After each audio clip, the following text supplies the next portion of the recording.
महाराष्ट्र राज्याचे मुख्यमंत्री माननीय देवेंद्र फडणवीस यांच्या नेतृत्वाखाली गोदा ते नर्मदा पुण्यश्लोक अहिल्यादेवी होळकर जलयात्रा सुरू आहे।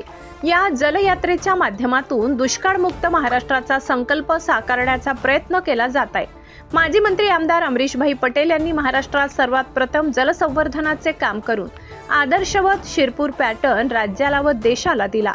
त्यांच्या कामाचे सर्वत्र कौतुक होत असून विकासाच्या सर्वच क्षेत्रात त्यांचे कार्य कौतुकास्पद आहे, असे गौरवोद्गार यावेळी राज्याचे जलसंपदा मंत्री राधाकृष्ण विखे पाटील यांनी काढले।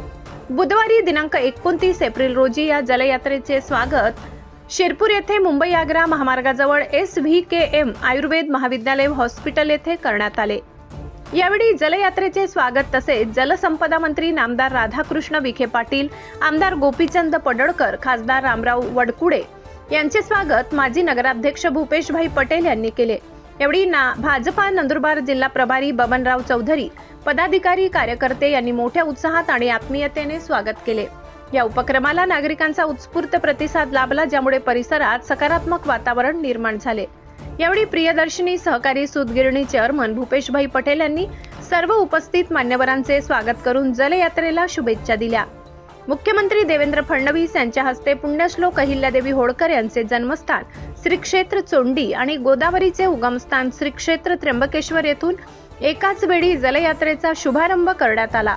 कार्यक्रमाचे प्रास्ताविक व सूत्रसंचालन भाजपा नंदुरबार जिल्हा प्रभारी बबनराव चौधरी यांनी केले।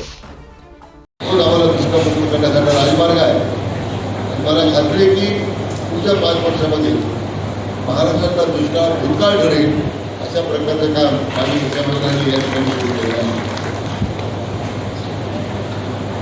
महाराष्ट्राच्या शिरपूरमध्ये येताना कारण आपली माहिती बोलू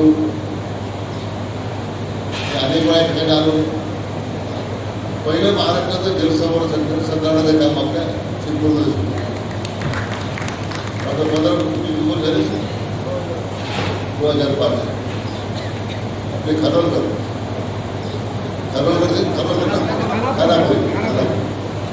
खानापुरी आपली इंजिनियर होते। आम्ही आपली माहिती सुरुवात केली कामाची, लोकांना हसू आले आता होऊ शकतं का काम या संपूर्ण परिसरामध्ये आणि त्या घोडे उघडण्याचा केला असेल, विहिरीचं पुनर्भरण केलं असेल, आपल्या ठिकाणी पुस्तक काढले खानापुरी साहेबांनी सांगितलं की याचे ॲक्टिफायर पुढे आहे, ॲक्टिफायर धक्क्यामुळे तो बाजारात बसतो पुढे शास्त्रज्ञामध्ये आहे, तिथे तळे उकरा आणि विहिरी उकरा असं नव्हतं। आणि मग त्यामध्ये एक इकोसिस्टीम तयार झाली, कापूस उत्पादन तयार झालं, आली। आता आंतरराष्ट्रीय स्तरावरचा एक टेक्स्टाईल पार्क या ठिकाणी आला, हजारो लोकांना रोजगार मिळतो शिक्षणासमोर। एका सर्व समावेश अशा प्रकारचं एक मोठं विकास केंद्र आपली बाईक उभं आहे। त्यामुळे त्यांचे मुख्यमंत्री त्यांचा आता सुरुवातीला थोडासा परिचय आला होता। त्यांच्या शुभाशय संपूर्ण आलेलं जे कलश आहे, गोदाजल आहे, त्यामुळे नर्मदेमध्ये त्यांच्या शुभाशय आम्ही त्याचं समर्पण करतो। पहिली वेळी की राज्याच्या 131 ज्या नद्या आहेत छोट्या मोठ्या, सगळ्या राज्यातून गडचिरोलीपासून सगळ्या नद्यांची कलश घेऊन आम्ही या यात्रेमध्ये आणलेल्या आहेत। सगळ्या भागातल्या आमदारमहोदयांनी, मंत्रीमहोदयांनी पूजा केली। हेच कलश आता जर नर्मदेने घेऊन सगळ्या 131 ठिकाणी जर पूजा झाली त्याने पाठवणार आता नर्मदे शहर तुमच्या नद्यामध्ये या दृष्टीने ऐतिहासिक अशा प्रकारची जलयात्रा ही पुण्यश्लोक अहिल्यादेवीच्या शताब्दीच्या निमित्तानं आयोजन करण्यात आलं। आणि पाण्याच्या व्यवस्थापनामध्ये 300 वर्षापूर्वी काम सुरू केलं। आजही चिरंतन आज संपूर्ण देशभरामध्ये आपल्याला त्याच्या तीर्थस्तंभासारखे आपल्याला उभे आहे। आणि म्हणून त्यांचा आशीर्वाद घेऊन त्यांच्या स्मृतीला नतमस्तक होऊन संकल्प मान्य मुख्यमंत्री मोदयांनी केलेला आहे, त्यासाठी आम्ही त्यांचा आशीर्वाद घेणार आहोत। मला खात्री आहे की प्रोफेसर पहिला गेली सुरू केलेलं जे काम आहे त्यांनी घालून दिलेला जो वारसा आहे, विचार आहे, तो आम्हाला आपलं राज्य दुष्काळ बोलतो.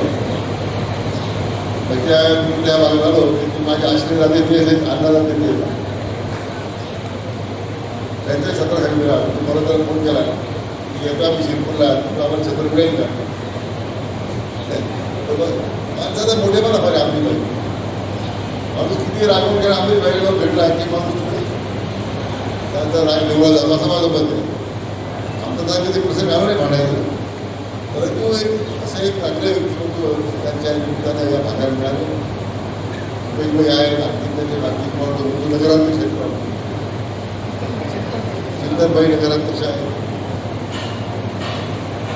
कुठल्याही सरकारच्या अनुदानाशिवाय जेवढे शिरपूरचे विकास झालेले आहेत तेवढ्या सरकारचा बाबतीत स्वखर्चातून झालेले या शहराच्या विकास कामातून म्हणून या आपल्या जलयात्रेच्या निमित्तानं आज आपण आपलं स्वागत केलं. हे काम दुष्काळमुक्त भाग महाराष्ट्रासाठी त्याचा पाय या शिरपूरमध्ये घातलेला आहे. मला वाटतं की आम्हाला या विकासाच्या कामात सुद्धा त्याचा आम्हाला त्याच्या मदत होणार आहे. पुन्हा एकदा या जलयात्रेसाठी आपण सर्वांनी सबस्क्राईब करा, बेल आयकॉनचे बटन दाबा, सोबत शेअर करायला विसरू नका.